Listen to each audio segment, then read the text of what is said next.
New Zealand often gets left off the world map. Some New Zealand knowledge you can add to your basket today is that New Zealand has more breweries per capita than the US, UK and Australia. There has been a 64% increase in breweries over the last 5 years. With an increase in breweries and beer festivals, there is no hiding that craft beer is a massive trend at the moment. These craft beers are packed full of flavour. But what is causing this flavour?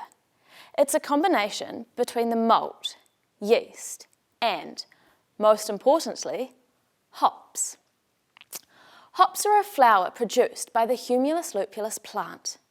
It has been known for decades that they are important for producing the bitterness in the beer, and the science behind this has been well studied. What has had less study is the aroma compounds. Now this is what gives the beer those interesting flavours.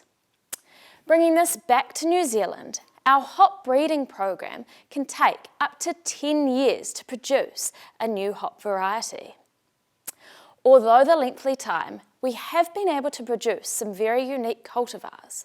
However, we still produce less than 1% of the world's hops.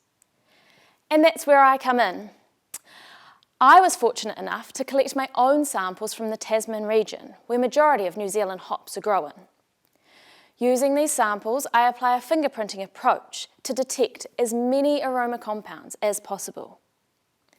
Just like the human fingerprint, we can identify how each of the different varieties are unique from one another. So far, I have been able to identify how varieties change depending on where they are grown and at what time they are harvested. So, by piecing together all of this fingerprinting information, we can share this with the hop breeders and farmers. The hop breeders can use this information to create even more unique varieties and hopefully decrease the amount of time it takes to grow more varieties.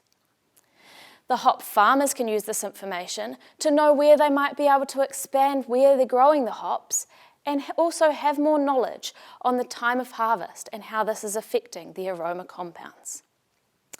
By scientifically proving that New Zealand is a fantastic place to grow uniquely flavoured hops and that we can expand where we are growing our hops in New Zealand, we will be able to expand the industry hugely and create a name for ourselves on the hop map.